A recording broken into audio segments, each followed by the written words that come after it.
Welcome to The Passion Pod with your host, Chris Johnson. Thanks for joining us. Now sit back, relax, and enjoy the feature presentation. Season 8, Episode 10.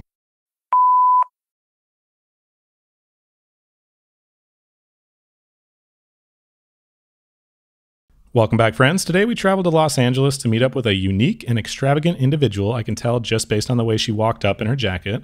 Our guest today is a world-renowned and award-winning DJ, drummer, percussionist, vocalist, and really an incredible performer. Welcome to the show, Chastity Ashley, aka Neon Pony. Hello, loves. Oh my God, thank you so much for being here. I appreciate it. I'm glad that we met randomly through Instagram out of nowhere. I know, I love that. That was super cool. It's such a powerful tool, right? Mm-hmm. Like I was sitting at my shop, because I own a skateboard shop back home, sitting at my shop and I was on Instagram and you liked a couple of random photos of mine and I was like, oh, who's this? And I looked at your profile and I was like, this chick looks super cool. So I DM'd you and I'm like, what's the chance that you live in LA? Because it looks like we have a mutual friend in David Canava, who is a past guest. It's like, what's the chance that you live in LA and would be down to do an interview? And you're like, yeah, that sounds awesome. Absolutely. I'm like, how does the world just work this way? It does. The universe brings us together on purpose. I totally believe that. With everything in my being, I believe that. Yeah, I think so too. Yeah, I mean, and honestly, like I talk about karma all the time, and I don't even think of it in a spiritual way. I think of it just as like, statistically speaking, if you're like do right by people around you, they know a lot of other people you want to know. Mm-hmm. At some point, you're going to run into them via something, especially with how interconnected everyone is via the internet. You know what I mean? With social media, that it's like, if you're just nice to people, a lot of really good things are going to happen. I agree. One of my mottos is your vibe is your tribe. That's a good one. You know? And so if whatever vibe you're putting out, that's the tribe that you're going to carry along with you. And it's going to follow you. And you'll be the essence of that. You know, you're a good souls show up. You're not doing so good on the karma trip, the bad karma is going to keep coming around like a tornado. You get to choose. That's the beauty of it, right? Yeah, and actually so I interviewed Miles Hass a little while ago. He was an alumni of the show. He owns Magic Men Live. He's like such a genius, and he has his own I shouldn't say little, it's way bigger than mine. He has his own podcast that's kind of like dating advice and stuff. He's just like this super cool guy. But me and my friend Jake were up on the rooftop with him. He stays over at the W, or lives over there. So we were over there on the rooftop, and he was talking about like giving dating advice basically to my friend Jake. And he was saying, you know, instead of going on anything like all these dating apps, really what you should do is be authentically yourself and then try to build relationships, just like friendships in general. Because the more you're out and about around the people who are like-minded, that's how you really get introduced to all the other people that are like-minded. Totally. And then you're really around all the people that you want to be around. Yep. You know what I mean? Mm-hmm. And then the right people will pop up anyways. I couldn't agree more. That's exactly how it happens. I feel like that's how I found my tribe. It's like exactly, it's nurturing the relationships with these people that inspire you, that bring out the best in you, that, you know, you yearn for each other's energy. And then when you do that, those other people are attracted to them and so forth and so on. And then we continue to perpetuate that very thing, that essence that we're looking for by being that very thing. Yeah. Right? It's like going along with the flow in the right way. It's trying not to force things, you know, versus a lot of other people, I think, will go out and about and they're trying to build relationships purely for like some kind of goal rather than the people they actually want to be around. Right. And then it's like you're fighting upriver. It's not really working, and it never will work because those aren't the social circles that you belong in. You don't fit in there for like an obvious reason. Right. But if you actually just go with exactly what you're trying to do and you be yourself, you tend to get in with the right people. And then all of a sudden, out of nowhere, I'll meet, you know, Wayne Hoffman, who introduces me to David, who introduces me to you. And it's like, wait a second, how am I all of a sudden sitting in a room with someone who's like-minded, not even from anywhere where I am, from a totally different background, but really it's just because we have the same kind of vibe and mindset because of those social circles. Anyways, so in your own words, who are you and what are you passionate about? Who am I? Well, I'm a soul living on this planet, searching for truth and elevation and higher consciousness through the power of the music that I create, hopefully doing exactly that, inspiring souls to actually do the same. I mean, really, I feel being on this planet has taught me so much, and yet I feel like I know so little. That's the beauty of it. The beauty of my journey. That's the journey of life, right? I mean, it's what's that saying that people always say? If you're not learning, you're dying. Yeah. Right? Like, what's the Moving's point? Living. Yeah. That's what I'm moving's saying. Living. Yeah, absolutely. Okay, so how can people best follow you, see your work, hear your work, because you're like all over the place. In general, how can they get familiar with who you are after this episode, and how could they get in contact if they wanted to reach out and say, hey, I loved what you said about this or whatever? Oh, great. Yeah. So neonponymusic.com. I am referred to as the Neon Pony. Also on Instagram at Chastity Ashley. And I'm on SoundCloud, Neon Pony Music on SoundCloud. And YouTube as well. It's all Neon Pony Music all the way through. You type in that Neon Pony Music, you're going to find your path towards me. So I'm right now in the evolution stages of creating this essence that is Neon Pony. I've been playing and had just such the honor of gracing the stages with so many incredible artists, and now this is my moment finally to be able to do this as a single entity, celebrating what it is that inspires me specifically. And so it's been really exciting. Yeah, absolutely. I mean, we'll get into the names and stuff that you performed with.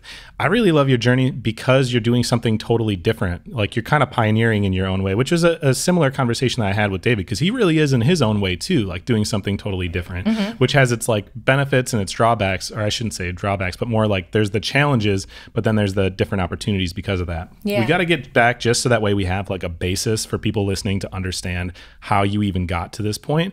And we don't need to spend a ton of time because obviously your story's been told, but you're from California originally, right? Can you give a little bit of a summary as far as like how you got into drums specifically and how that kind of evolved a bit over time?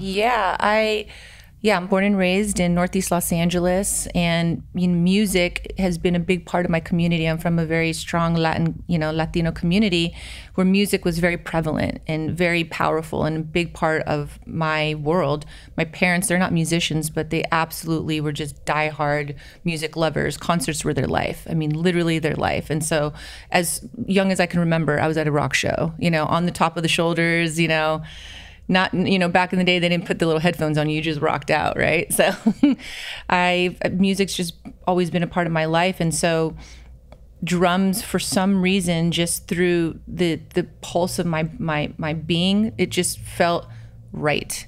It felt like the instrument that I gravitated towards. I didn't even have to like question it. I was like, I want to do that, seeing and hearing and celebrating it. And especially going to a drum circle. I mean, the first time I went to a drum circle, I was like, okay, what is this? This is so primal, so authentic, so intriguing to my spirit. Like, how do I insert myself in this? So my parents knew that I was passionate about it, and my Uncle Ruben, rest in peace, he started it all, gave me this conga. It was a wooden conga. It was like totally just like a piece of junk almost. I nailed like a strap into it and went to this drum circle, and I'm like rocking out in it, and like just my hands were like just disgustingly like tore up, but I didn't care. I mean, I just kept going and going, and then I became like immersed in it. I was addicted. I was like, I'm going every week. And believe me when I tell you, I did not live close to the beach. So trying to find a ride to go to the beach and get someone to take us to go to these drum circles, always the definite mission, And then after that, taking this conga and doing that, I saw somebody with a djembe. I'd never seen a djembe before. I heard these guys playing. And I was like, whoa, okay. Whatever I have, that just trumps this. That is insane. What is that thing? And yeah, what is a djembe? Just to like clarify for me, I think it's the taller drum thing, like, because I don't know that much about it, right? No, it's so funny because like even like these great artists that I play with, they will literally call it the bongo. They'll be like, when you play the bongo, I'm like, guys, it's the djembe. It's the djembe. So it's an African percussion drum, and it's a big part of African culture. And what the drum does is it has high end and it has low end. That's why I gravitated myself towards it, because essentially it's like playing a drum kit, and that's playing an actual drum kit is where I technically started, but going to the drum circles is what really like propelled me to want to really take it to like a whole other dimension. And that's why I kind of was emphasizing on that part. But I started playing kit, and when I saw the djembe, I realized it was like an alternative to the drum kit mobily. So the center of the djembe has bass, and the outskirts of the djembe has high end. So it'll be like boom, ka-taka, boom, boom, ka-taka, boom, boom. Just like if you're playing like on a kit, like goon, goon, ka, goon, goon, right? So once I discovered that, I was like, I need to get one of those. And I finally got my hands on one. And it was the worst experience for like 6 months of my life. Like, I wanted to throw it in the trash. I was pissed off. I was like, this sucks. This is not at all what it's supposed to sound like. And I just kept on. I was determined. And eventually it just clicked. And now, and that's when I was like 14 years old.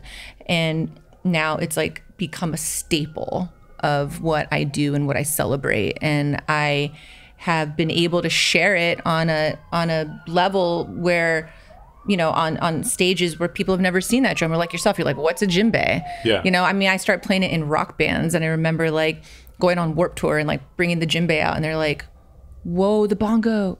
Yeah. What's the bongo? That bongo you play. I love the bongo. I'm like, it's a djembe. Yeah. Well, there's a few things that are really cool about it, right? Well, for one, so I was just saying before about like challenges and opportunities, right? How old are you, if I had to ask? Question mark. Okay. Well, when I was growing up in general, How old are you? I'm 31. So when I was growing up in general, you couldn't learn things off YouTube, right? Because that wasn't a prevalent thing yet. So especially when you go into something that's a little more niche, such as the djembe, I imagine it was kind of hard because you didn't have you couldn't just go take classes from somebody that knew how to do it. It's not like a piano classes, right? Where there's somebody that teaches piano everywhere, / there's the internet that teaches you everywhere. You kind of have to figure it out. So that presents its own challenge. However, on the opposite end of that, since there's not a bunch of people doing it, like that kind of gives it its own opportunity, right? Because if you become an expert at it, or you kind of develop your own sound being able to play this, you're the only one who can bring that unique sound into a performance, right? Exactly. How did that affect your growth? Was that something that, you know, after the 6 months you started to figure it out, a year in, you know, that all of a sudden everybody wanted you to perform with them just because it was that unique factor? Or yeah, I guess so. And yeah, and I'm a very young soul. I'm just one of those souls that like doesn't like to immerse myself in bourgeois constructs. So that's why I said question mark. No worries. Makes it more interesting, doesn't it? Yeah. Well, me and my friend Jake, who's here with me, our mutual friend Dana, whenever we talk about age, he likes to say, well, we're all a part of the same universe, and the universe is infinite. Time is irrelevant. And I'm like, okay. Well, it's funny that you should say that, because like somebody that is technically been around the sun longer than this person, they could have like taken really good care of their body and their temple, right, and nurtured it and been awesome. And this person that's been around the sun less just totally treated it like a carnival and like acted like they were in Coney Island. So technically, this person that's been on the planet longer is technically younger than this other person. So it is really kind of a intriguing like model if you think about it. Yeah. Right? Well, and so Jake he went to nursing school, right? So he like knows a lot of medical stuff. Anyways, we're out here and we're smelling the smog, right? Because the air is poison here. I'm sorry. I'm from an area where it isn't. Believe me when I tell you, it's like the worst part of this town, which is unfortunate. Honestly, it kills me. It's really rough because it's like people are here a lot of times partially for the weather, and I'm like, I don't even want to be outside. Just because where I'm from, like there just isn't pollution. We're from a smallish town. There's like 60-some thousand people and 90 miles east of Minneapolis. Right. So we're on the confluence of two rivers. It's called Eau Claire because it means clear water, and really it is just like the air and everything is beautiful. But we were just laughing about how, like, I shouldn't say laughing, maybe that's horrible, but thinking like if you compared somebody's lungs, you know, even if both people didn't smoke, if you compared people's lungs from somebody who grew up and lived here for 30 years versus somebody who grew up where I live for 30 years, it'd be really interesting to see what that comparison is like. You know, maybe where I'm from, we're just younger because the air is cleaner. I don't know. No, totally. I mean, and it's, I thank God I'm on the road a lot, and I'm consistently immersing myself in these forestal settings, and I drink alkaline water, and I really nurture my body as best as I can. I take a ton of herbs, chaga mushrooms, lion's mane, you name it, colloidal silver every day, like just consistently filling my body with goodness so that my body in turn is like, thank you. And it allows me to go out there and do splits and, backflips with my djembe, and like my body still being in like tip top shape. Right. And that's why I say, if you treat your body like a carnival, it's going to react accordingly. Well, I mean, it's incredibly important as we get older, especially you can feel that, I can even look at 31, right. And I can look at people that, I grew up with, or I shouldn't even say them necessarily, but my age group of people, where I live in Wisconsin, and people all the time mistake me for being a lot younger than I am. And I'm like, oh, it's because I eat healthy. Yeah. You know, in comparison to a lot of people, it's because most people's careers, there's no reason necessarily for them to stay in shape. You know, they don't have to perform like you do. They don't have to be on a stage. They don't have to be in front of cameras. They don't have to do whatever. So they end up being very sedentary. And then you can see that reflection. And then all of a sudden you're like, man, you're 30. Why can't you go on a 5-mile hike? What do you mean? Like, why can't your body should be able to do that? But they're, anyways, that's a whole nother thing. Oh no, I can play. I literally, I think the longest I ever played drums for, I want to say it was like 6 or 7, almost 7 hours. Oh my God. Without like maybe a couple of breaks, like How 10 did your minutes hands, here. I mean, I suppose your hands eventually kind of get used to it to a certain degree. End, like I was definitely broken for sure. Like I had nothing left. I was literally like, it's a wrap. Like, sure. They wanted me to keep playing too, which is really ironic. Yeah, I was just talking about. I got nothing left. I was just talking about yesterday. I did 3 interviews in one day, and even that, just knowing I'm being recorded for that long of a time frame throughout one day, I was so exhausted, and I didn't do anything physical. It's just like this is exhausting in its own way. Well, it's energy, right? Yeah. It's all energy. Yeah, yeah. And no matter how many times I do interviews, now I feel pretty comfortable where I don't have to reference notes constantly, and I don't really stumble over my words, and I feel relaxed. But it is still like pretty draining. Anyways, so at what point, I want to know this because you started playing the djembe and all of a sudden I'm sure you're getting invited to do lots of stuff, but at what point did you kind of make the conscious decision, like, I want to make this my career specifically?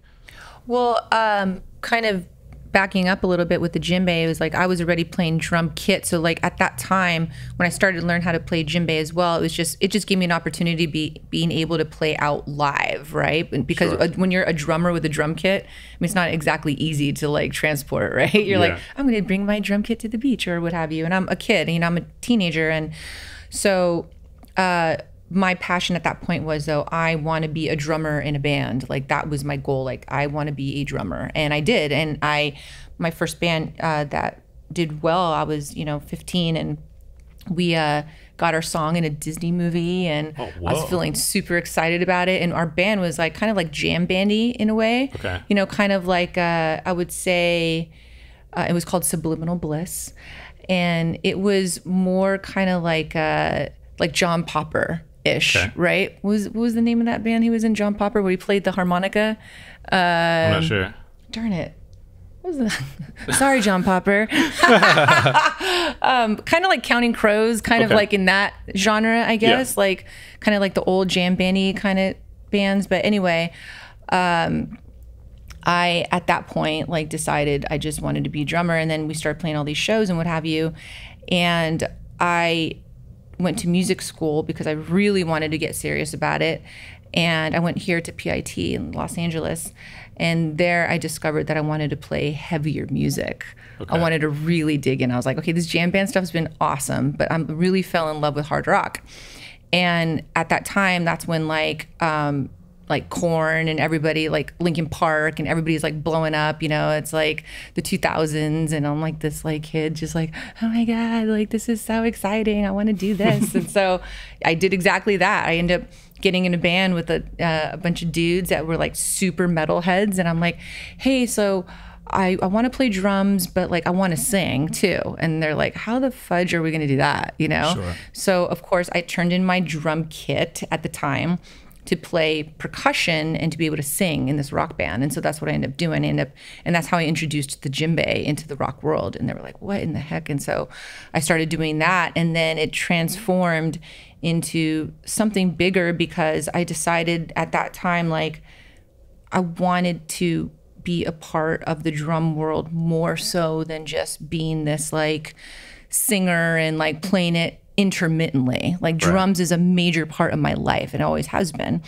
And so I decided that I needed to do that. And shortly then after, I ended up on tour with Duran Duran. So yeah, I mean, how did I, which is ridiculous. When you were playing with Duran Duran though, you were doing, that was with the djembe and stuff, right? No, full percussion. Congas, timbales, electronic drums, everything. How did that, okay, well, I guess give the brief story of how that even came to be. And then after that, I want to figure out how Neon Pony came about, right? Because that must have been after the fact. Well, yeah, and Duran Duran inspired me, exactly. So what ended up happening was, you know, you can tell all these like stories like, when you hear about these stories, right, about musicians or actors or what have you, like, oh, this one day I was just doing this and all of a sudden, poof, I'm in this like big band or what have you, right? So not like that. I mean, I worked my butt off, like going and playing gigs, you know, going cross country and like playing for 10 people in a bar. Like, people don't know the struggle.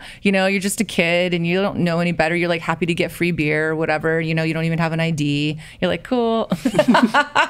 You know, and the struggle is real. And I worked really, really, really, really hard to try and be the best at what I was doing. And so I put it out there. It's exactly what I did. There was this drum company that I really wanted to be a part of. I'm like, I'm really like not like, my band was doing well at the time. Our hard rock band was doing really well. And I'm like, I think I deserve a chance to get endorsed. I've earned this, you know, in my mind.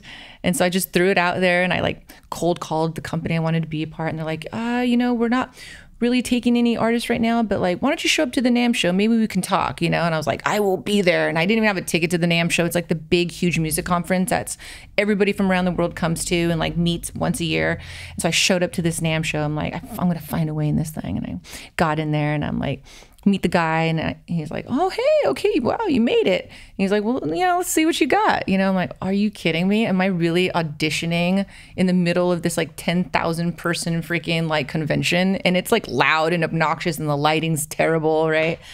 I'm like, all right, let's just do this, you know? And then I just like started like wailing and then he just like played for like, I don't know, a minute or two. And then he stops me and he's like, okay, I get it. All right. Let's do this. I was like, no way, really? Like, it was crazy. I couldn't believe it. And because of him, Vic Filinovich, he knows he's my hero out there. He's seriously my shining star. He, after I became a part of the drum company, he really was good at championing new artists. And so any new upcoming artists, he would really try and like give them a spotlight. So Duran Duran called them, this drum company. They're like, hey, do you know any like fiery girl percussionists out there? And he's like, my girl, Chastity Ashley, I just signed. She's your girl. And they're like, all right. So of course, in my mind, I'm like, oh, I'm gonna have to go through this big audition process. Like, there's probably another gazillion people that are out for this thing.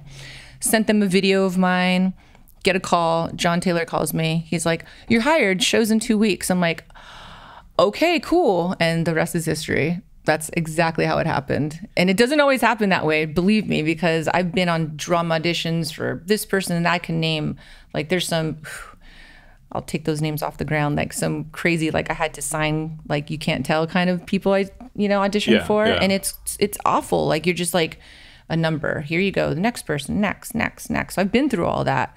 And then for something like this to just kind of like show up in the universe, just like magically go, here's a gift.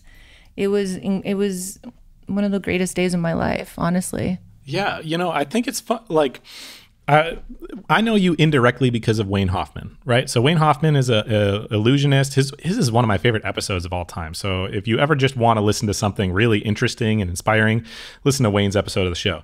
And that's not because of me. It's because he's a good speaker. Yeah. He does public speaking and stuff. So I didn't have to do very much. But anyways, so he introduced me to David Canava, Mad in the Hat drums.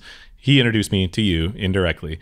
Anyways, one of the things that Wayne talked about on the show, one thing that he's kind of famous for saying, which a lot of people have said before anyways, but still, that's what I think of him with, is he said, I love to hear the word no. And the reason I love to hear the word no is because of the more times I hear it, theoretically, statistically, eventually yeses are going to come. For sure. So that's the thing is people look at opportunities like that and they say, wow, she's so lucky that this happened. And it's like, okay, well, hold on. You did the work over and over and over again. Mm-hmm. You put yourself in the position over and over and over again. Yep. And eventually it happened. Exactly. Yeah. And in that moment, it seemed like it was luck. And it really is just because all of this time, it's going to happen. And I say that with my show too. And people are like, man, you're so lucky that you got to meet this person or that person or whatever.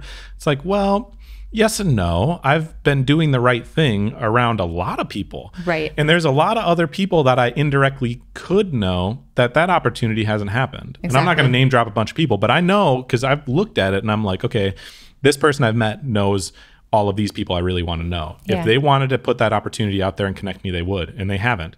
But there's been a lot of other people that have connected me to other people, right? And it's just because I've consistently been doing that in the same kind of way. Right. So I don't think people give enough credit in that way, and they just need to understand, like, if they want it to work, it will. Like these things will pop up if you keep putting that energy in there long enough. Well, I would hear stories like that all the time. I mean, there were so many times in my career where I was so frustrated, like, you know, and this is what ends up happening when you shift your energy field and you start to learn how to live through spirit and having higher consciousness, right? Raising your vibration.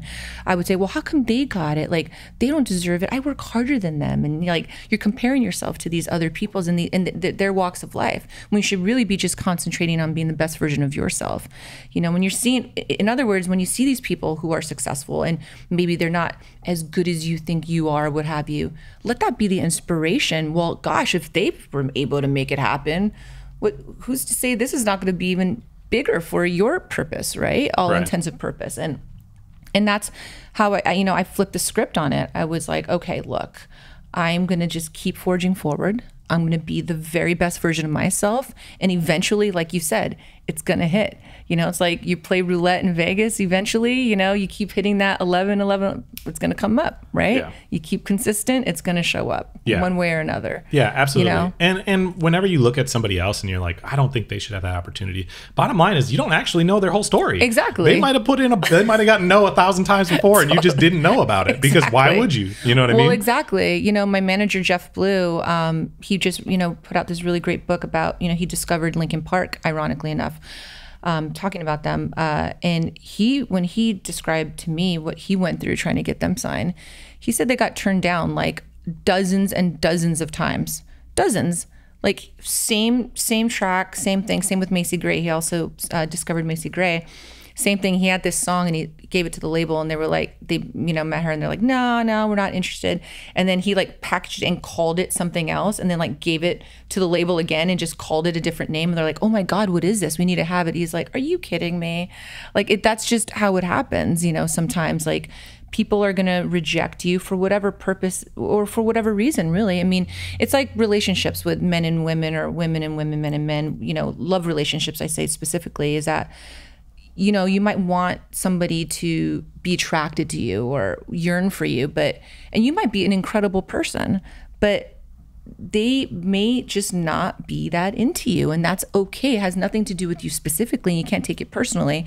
I mean, there's been many moments where I've like been attracted to the person, but there was something, there was nothing wrong, literally nothing wrong with them. They were wonderful, but I just didn't connect. It's like going to a record store and going, I'm going to love this record. How could you possibly make yourself love something that your soul's not asking for, right? And that's how it is in the industry. It's like you're going to keep going out there and doing your thing, and you're going to get no's. And it has sometimes it is you, yes, like you need to be a better version of yourself. Sure. Or this person is just not that into you, and that's okay. Yeah. Because somebody else will eventually. Yeah, absolutely. Well, you're not the solution for everybody. It just doesn't work that way. You're not going to be everybody's cup of tea. Right. And there's no person out there at all. Like you can look at any fabulous. Right. I mean, yeah, you could any person through history ever. It doesn't matter how perfect they were. Not everyone thinks they're perfect because it's just not possible. Oh my gosh, when I hear about some of my favorite artists that I love in the world, you know, it's like if someone were to say something bad about Bob Marley, which it's happened, and I'm like, what? Yeah, you're like, how? What could you possibly find wrong? Like, I'm just not really into it. Like,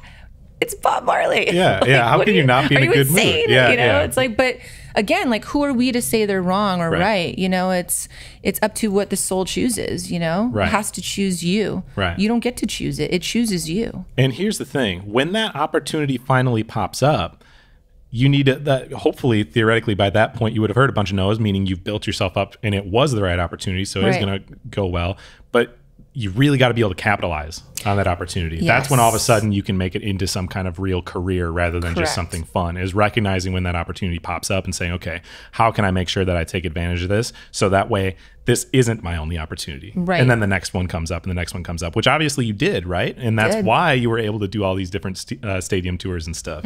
At some point though, you were like, okay, well, I really want to be expressing myself just completely myself. Not based on everything else around me. That must have been around the time frame of figuring out the Neon Pony thing, right? Yeah, and it's funny too because you know, after you go play these shows, these arena shows, like there's after parties. Like you would think like it'd be over after that, right? It's like, oh great, now we got to go to an after party.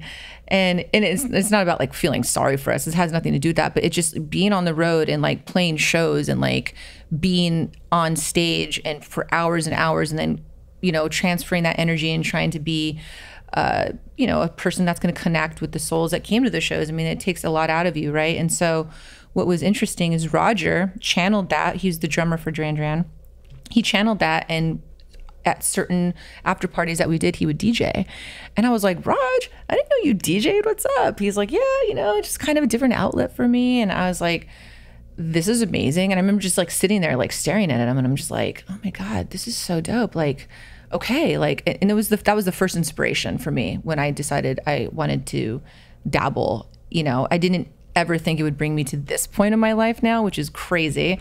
But that was definitely the spark that ignited, right? Yeah. And then after that, I started getting asked by many different DJs to play drums with them and accompany them. And I was like, oh, okay. I could see why they would, you know, think that that would be a cool idea. And then when I started doing it and realizing what capacity that they were doing it at, I thought to myself, if I could maybe just learn the technology, I bet you that I could do this all in one shot on my own and express exactly the kind of music that I want to put out there, while still taking this elevation of the turntables. And believe me, a lot of people, like, the DJ world has gotten such a bad rap from different types of people who are creatives in the music industry. Like, oh, they just push a space bar, and, you know, like rock artists like to like kind of bag on the DJ, you know, and vice versa, you know. But when I discovered how actually complex it was to beat match, I went, wow, this is impressive. And yeah, and I've played with them. I mean, there's DJs out there that are just, you know, pushing the keyboard, and bless them, but they produce their own music. They do all the hard work beforehand. And then when they put their music out there, then what you hear is a collective of what they actually created, you know? Right. Then you have other DJs who are actually creating the music live authentically and being purists. And of course, me being the nerd that I am, I'm like, no. Like, I got to do this for real. And trust me, it gave me a major role and hard shoes to fill to be able to communicate that. And here I am. I'm so stoked on the work that I've done, because I can actually proudly say that when you see me out there DJing and playing drums, it's authentically me beat matching live and not pushing a keyboard by any means. Yeah. But, you know, you look at, like, when you reach plateaus, this will make sense in a second. I started my skateboard shop. I opened that when I was 23, right? So I had been doing that for a while. When I hit my shop, like, 5-year anniversary party, we threw this huge event, and there was like over 200 people, which for my tiny little town is a lot of people. So we had this big event, and it was super cool. And I gave my, like, little speech and whatever. And it kind of, like, I walked away from the whole thing starting to feel like, okay, well, so, like, I did it though. Like, what I wanted to do, I kind of did. And I don't want a chain of stores. I built the cool little clubhouse thing that I wanted. It's successful. It's there. So what now? I need challenges in front of me, right? Yeah. And, like, that's where it's at, is like, it is difficult when all of a sudden you're trying to learn these new things, and it takes a lot of confidence and it takes a lot of drive to be able to put yourself in a position where you're like, okay, I'm already successful doing this. I want to all of a sudden be like a complete noob in something else for a minute, so that way I can learn, you know? Yep. But you have to have something exciting in front of you like that, you know? And then all of a sudden you have this, like, learning curve with something where it's exponential growth right away. And that, like, gives you that, like, juice again to want to learn. Yeah. And why not have other things to, like, incorporate into your own art? You know, you gotta, like, that's the only way to keep it interesting anyways. Well, I mean, that was what was interesting about getting into DJ. I didn't realize the capacity of beat matching that was involved in spinning. You know, like, I knew, like, you know, you're doing, I would call them mashups. I'm like, oh, they're doing song mashups. You know, that's like my artist, my musician mind thinking, you know, I'm come from a person, I'm a songwriter, I'm a producer. I'm used to, like, creating actual songs, right? So I'm just, in my mind, I'm like, oh, they're just mashing up songs. But when I realized it was like, the primary directive was beat matching, I was like, oh man, I got this. I got this. And that's what was so neat. But at the same time, very challenging, because I'm utilizing these instruments, if you will. It's like playing a new instrument, honestly. But the advantage was that I've been a beat maker since I was a kid. You know, I mean, this is my life. And so, you know, I mean, I started playing drums when I was like 10 years old, you know? So, I mean, when I got in front of those turntables and I started to actually know how to use them, the rest has been, I've just been like immersed like a kid in a candy store. Every time I get on those turntables now, I'm just so excited to create, you know, it's beautiful. And then incorporating the drums with it, that's definitely been the challenging part, because I'm actually having to like look at my decks and immerse myself in the songs in such a way that allows me to convey this element of groove and dance and an electrification that people are going to get excited about, right? Because you can play drums and like, at what point do you get excited, right? Okay, I'm playing the drums over this beat and it's going. Like you have to create moments, and that's what I do in my show. It's a very important part of what I do is about creating moments where you're able to be a part of something. A drop's coming, and now it's time to ignite. Now we're going to lay things back and take ourselves on this like kind of eclectic journey of like, you know, some kind of ethereal, you know, fairyland, if you will. I mean, however you want to categorize it, but I mean, really, it's about going on a journey.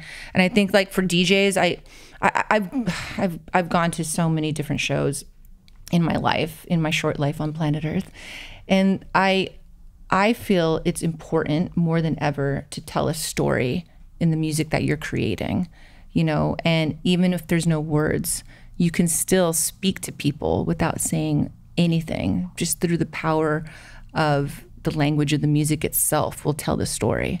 And so I'm trying to tell the ultimate story by what I'm doing in the innovation and the power of my drum. So yeah, I mean, you look right back to the very beginning, right, of the drum circle.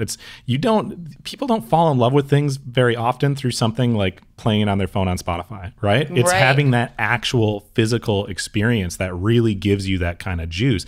And so then and this is what I've tried to argue with other friends of mine that like create music, and you know, because everyone's mad about album sales and people are mad that they're not getting paid for their streams and all that and whatever, which I get it, it's fine, but it is an evolving world. You got to figure it out. Like we all have challenges. I have challenges in the skateboarding industry too, you know. The e-commerce is a huge challenge for me to have to overcome, but it's okay. You just have to put your energy into other things. Right. Anyways, what I'm getting at with that is I love that it's kind of almost forced artists like in the music world to realize, okay, well, if I want to actually make money, I need to be able to do something that other people can't do.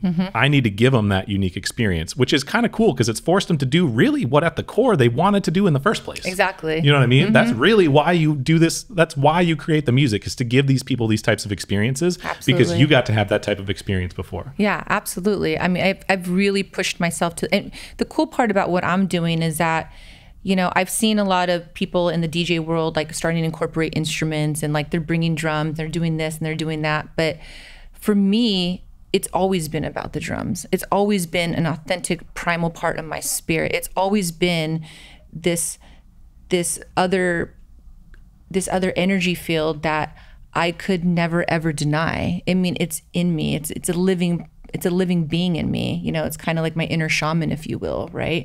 And so while doing it, when you see me and come to a Neon Pony show, you know that I'm telling the truth. You feel my truth. You feel this element that is speaking from a very honest field, you know? So I find it vital for artists. I mean, that would be like my advice to artists out there. Like, if you're lying, people know. They know if it's a gimmick. They know if you're telling the truth. Don't be something that you're not. Be something that you feel totally connected with, that is authentically you. And you don't need to sell it. You don't even need to sell it.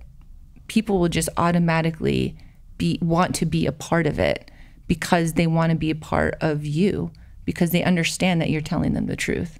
Yeah. Okay, we got one more section to go, one more part to talk about. There'll be a few questions that I really want to ask. And the first one is, I want you to give me the whole experience. I'm going to close my eyes. The people listening, they're closing their eyes and they want to picture what Neon Pony is. Can you walk me through it? Can you paint it? Yes. So I'm a hybrid DJ drummer that has created a stand-up drum kit that is this acrylic styled kit with an embedded light show that we designed to ignite every time I play a beat on it. So it's been quite the journey creating this hybrid concoction, if you will. We've managed to develop this sound and this or this landscape of instrumentation that has really challenged the senses and has challenged the heart, really, because what you do when you come to a Neon Pony show is you're not going to just hear house beats and someone spinning on the ones and twos, but really you're going to have a auditory experience, you're going to have a visual experience, and you're going to have a spiritual experience, because the music that I'm creating is specifically built to elevate and expand the mind. And so when you come, you're coming to immerse, lose yourself, and hopefully travel into a higher frequency of your consciousness. At least that's what I'm hoping for. Yeah, giving somebody a completely unique experience that the only way they can have that is when they go and see you. And that's what's going to be cool, right? Is people are going to go to one of these things, and then they're going to tell all their friends, you have to go see this.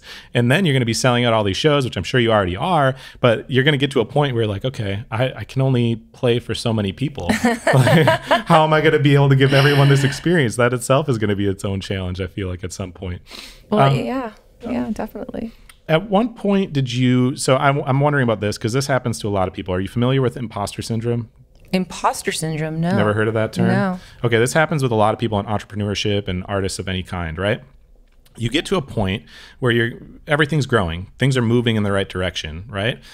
But you don't really feel like you've made it, you know? Like people will tell you you're doing really well, and you're like, I don't think so. And then you'll go to things, you'll get invited to things, and you're like, I don't feel like I belong here yet. Like, I'm not good enough. Why am I here? But at some point you have a moment, a lot of people do, at some point you have a moment where you're like, oh, no, wait a second. I know what I'm doing. This is working, right? Maybe it was with Duran Duran, maybe it was with somebody else. For me, with my show, it was with Wayne Hoffman, actually. I went, and I've told the story a few times, so I'll keep it really brief. But he was the first person that was like really established and successful that I didn't really have a connection to, that I got, like I was driving to the interview and I was nervous and I'm like, I hope I don't mess this up, because like I'm not that good at this yet. I don't know what I'm doing. And I sat down and I was like completely comfortable. It was a great interview. Yeah. And I remember driving away and I was like, I just know how to do this now. I love like, that. Sick. Yeah. I do belong doing this. I feel like I could interview LeBron. Like, now I just got to get a hold of him. You know what I mean? Absolutely. Did you ever have a point throughout your career where you really kind of felt like you arrived like that? Yeah. I mean, it's funny that you say that. It 100% was when I started playing with Duran. I mean, there was a moment where I was like, wow, is this really my life? But when I got up on that stage and I did what I did and I was able to command it with confidence, I knew that it's exactly where I deserved to be, because I had worked so hard to be able to get that moment. And when I hit that Coachella stage, and after going to Coachella as like just a participant for many years, and well, not many years, I had went like a couple years prior to that, and being able to get on that stage and be like, holy shiz, like I am playing freaking Coachella right now. And you know what? Yeah, I should be playing Coachella right now. I mean, really, that's what it felt like at that point. I can't even imagine being in front of that many people and like having that energy and that vibration. Like I went to my first festival not that long ago, which was like, I don't know how did I make it 31 years and not gone to a festival? Serious? No, for real. And really? the only reason I went, would you go Okeechobee or what? No, it was back in my hometown. We have Blue Ox Festival, which is like this big bluegrass one. So nice. Are you familiar with Shaky Graves? No. I'm going to send you him. He's one of my favorite artists. Anyways, he played. But the only reason I went, actually, is I got a random DM, and it was in my request, so thankfully I looked at it. But I got a random DM from somebody who was like, hey, you want to go to Blue Ox Fest? I got 2 extra tickets, and these are like, I don't know, a couple $100 tickets or something. He's like, I got a couple extra tickets, and I can't even make it, so I just wanted to give them to somebody. And I just just discovered your show, and I really like it, so I figured I'd offer you first. And I was like, sure, I guess. Like, I've never gone to one, so I got these tickets for free, and then went to this festival and standing in the crowd while everyone's doing it. It's not even my kind of music, really, outside of Shaky Graves, and everyone's just dancing and vibing, and I'm like, how did I miss out on this whole time? And then all of a sudden, 1,000 exit, being on stage with everyone looking, and I don't even know how many people are in that kind of crowd. That energy must be like Coachella, completely unreal. It was like 100,000 people. Yeah, that's completely unreal. Yeah. But I've been going to festivals, like I said, since I was a kid, like a baby. So like it to be on the other side of that not only did it feel incredibly, it was very humbling. Sure. More than anything. I mean that with every inch of my being. Like, yeah, I felt like I had worked hard and this was my moment. And I definitely experienced that part of it. But more so, I definitely experienced the humbleness that came with that moment too. And I think it was because the timing of it. You know, I think what happens is to artists too, that's why I'm not like a really big fan of artists that like, oh my gosh, like this 16-year-old who's like world famous now and like Lorde, right? She came out, She's like 16, she's like a mega star. And it's like, I don't think when you're on the planet, I mean, not that I've been on the planet that much longer, but my point is that when you're 16, it's like, how are you able to absorb what comes with that territory, to be able to understand and have the knowledge it takes to be able to have a humble spirit and continue moving forward without staying stagnant, right? Oh, I've made it. I'm famous now. Cool, I'm done. You stop growing. You got to be able to continue growing and continue that growth process happening. In order to do that, you need to stay humble and understand, like, this is just one part of it. Like any show I do, I kid you not, every show I do, I'm like, I could have did that better. I could have did that better. Next time I'm going to try this. Ooh, maybe on this part, I'll try this part. You know, like it happens that way every time I play. It doesn't matter how good of a show I have. There's always something that I could do better.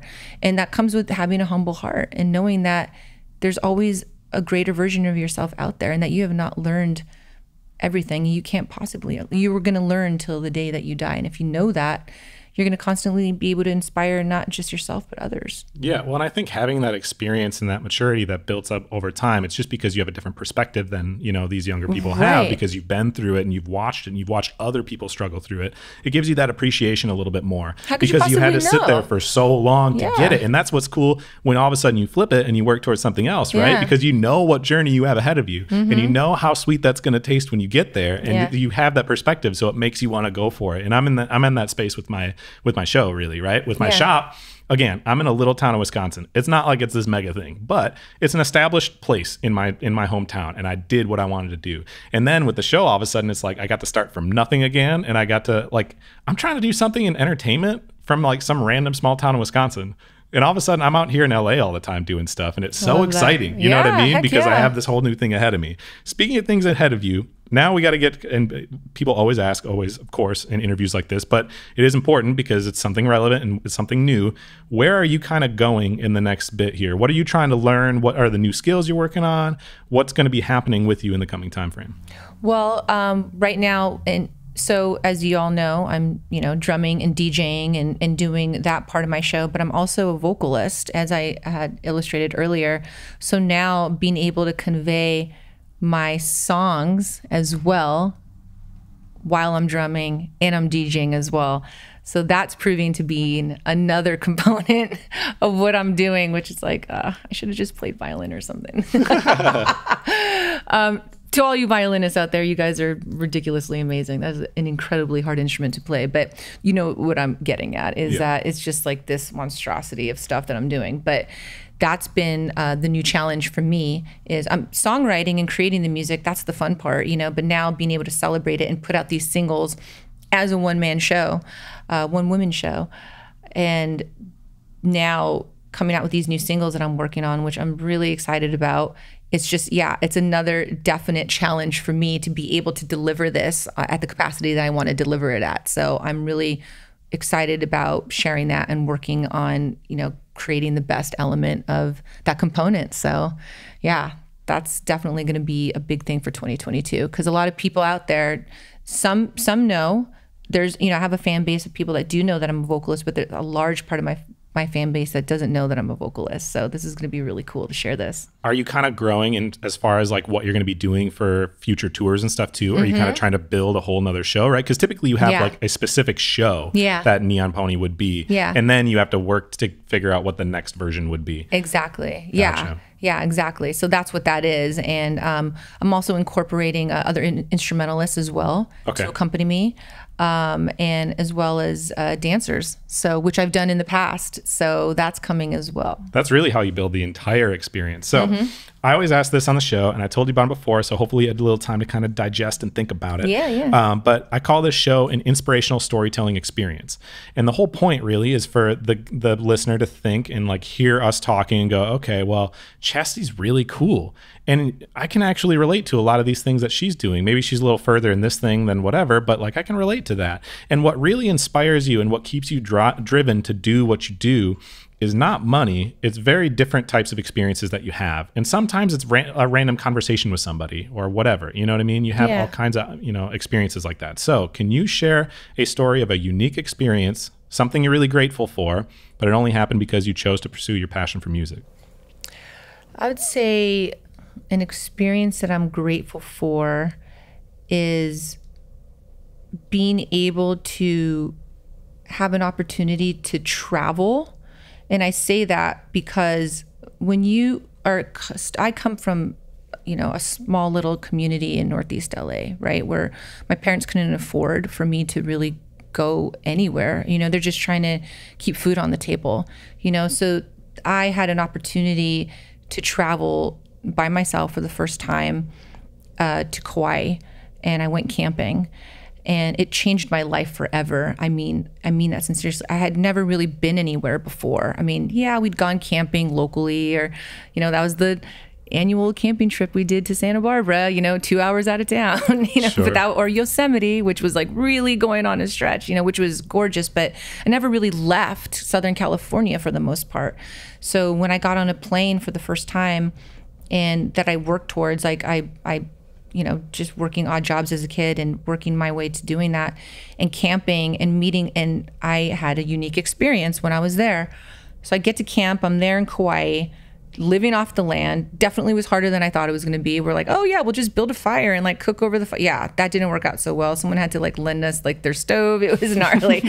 Like we had our tent. Like it was, we went like all in, just like living off the grid, right? Sure. So we're at a drum circle, and I'm jamming out there.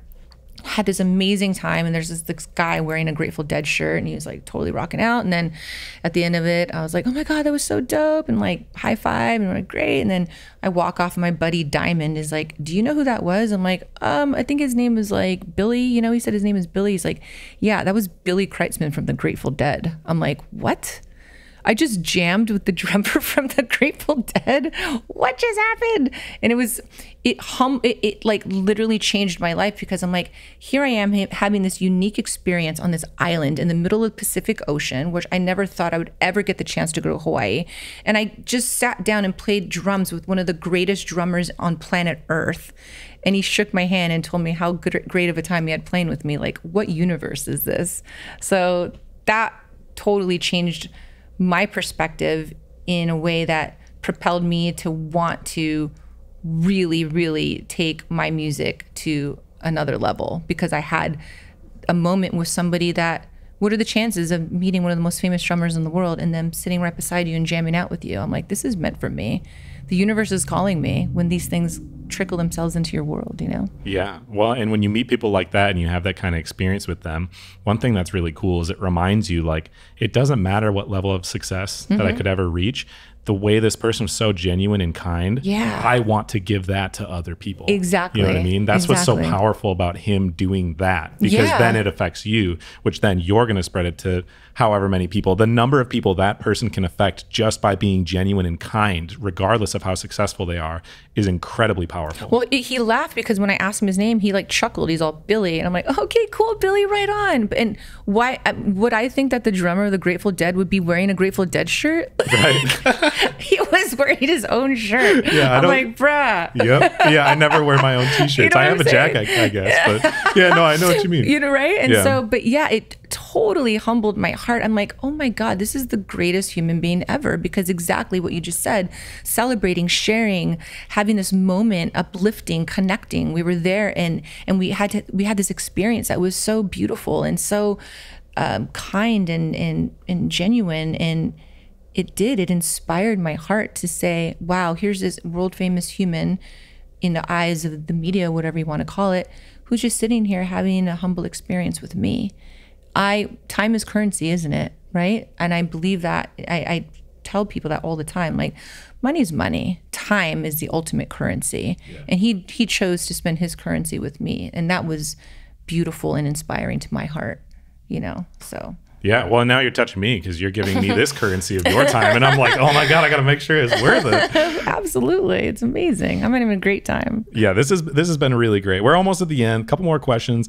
The last one that I mentioned to you before was, I think we learn the fastest through mistakes that we make. Yeah. You know, if you don't have obstacles that come up, you don't really become a well-rounded person. You're only good at one little thing. You don't know how to navigate problems. Hopefully you have problems come up early and you don't get discouraged, because then you know how to overcome them when they're not a huge issue. Right. Like for me, I lost an entire episode of my show one time. Thankfully, it was in the first season with my cousin and it wasn't a huge deal. No, you know, but I would feel horrible if I'm like out in LA and somebody, you know, like if I lost this episode or something. Yeah. Thankfully now I kind of know how to make sure that doesn't happen, you know?